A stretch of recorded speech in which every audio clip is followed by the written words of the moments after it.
A dramatic raining Lagos streets are down.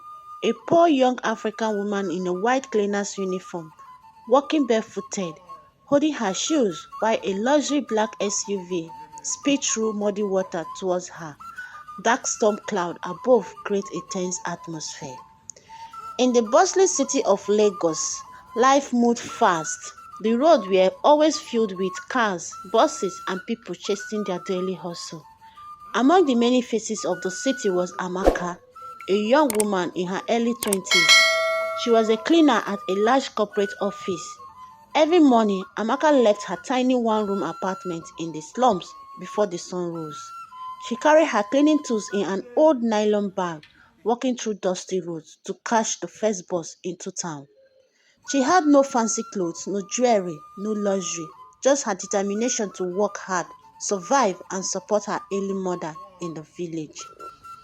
Despite her struggles, Amaka always wore a warm smile.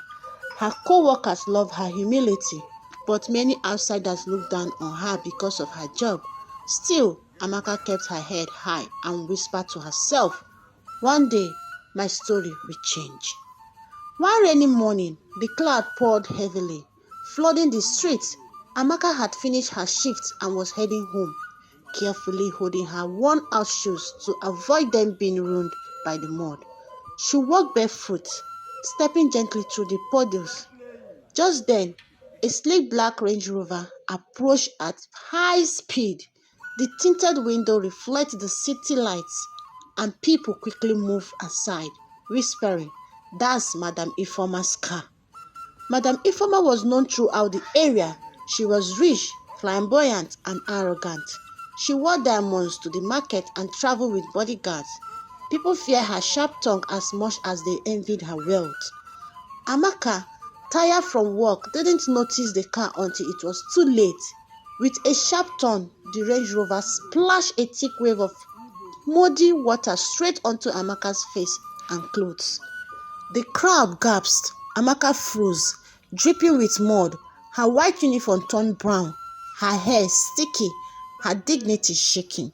From the back seat of the car, Madam Ifeoma rolled down her window, looked at Amaka with disgust and scoffed. "Cleaner girl, maybe next time you will learn to stay out of the road. Dirty girl, dirty life." Laughter erupted from the passengers in the car as the vehicle sped off.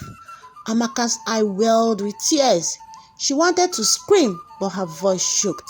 The people around shook their head in pity, but no one came forward to help.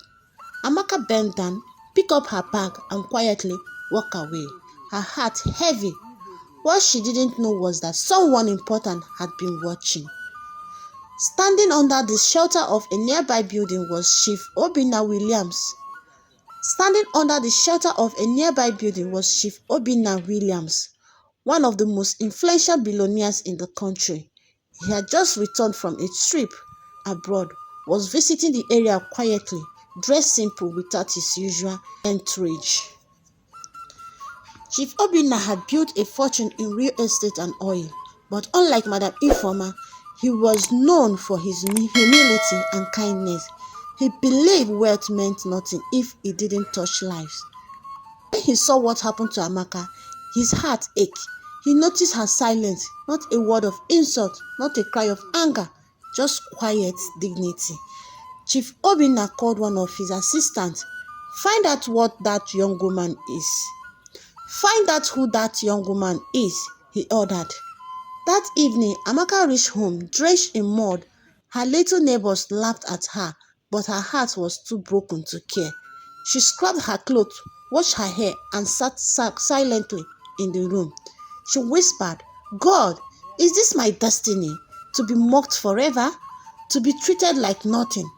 But unknown to her, her life was about to change. The next morning, Amaka reported to work as usual. She avoided eye contact till embarrassed from yesterday. Then the office manager approached her. "Amaka, someone is asking for you downstairs." Amaka was confused. Who would be looking for a cleaner? She nervously walked down to the lobby, and there stood Chief Obinna himself. Amaka froze. She recognized him immediately. Everyone knew his face. She bowed silently and stammered, Good morning, sir. Chief Obinna smiled warmly. Good morning, Amaka. I saw what happened to you yesterday and I was impressed of that woman. But by your patience, you didn't curse, you didn't fight. You carried yourself with dignity. That shows strength. Amaka blinked in shock. She didn't even know what to say. Chief Obinna continued. I believe you deserve more. Tell me, what are your dreams? Amaka's lip trembled. Nobody had ever asked her that before. She whispered, Sir, I want to go back to school. I had to drop out because of my mother's hospital bills.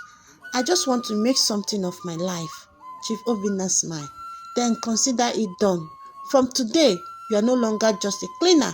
I will sponsor your education, and when you graduate, you will have a job waiting for you in my company. Amaka felt Amaka fell to her knees, tears streaming down her face. She couldn't believe it. The small girl who was mocked in mud yesterday was being lifted into light today. Word spread quickly. The same people who had laughed at Amaka now praised her. Newspaper carried the story of how Chief Obinna had chosen to sponsor a poor cleaner. When Madam Ifeoma heard the news, she was furious. She confronted Chief Obinna at a charity event and snarled, why waste your money on a nobody like that girl? Chief Obinna looked her straight in the eyes and replied, true wealth is not a diamond or cars.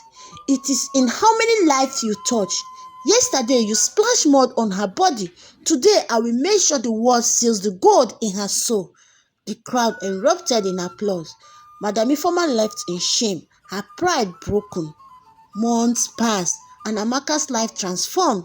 She enrolled in university, excelling in her studies. Chief Obinna mentored her personality, teaching her about business, leadership, and kindness. She never forgot her roots.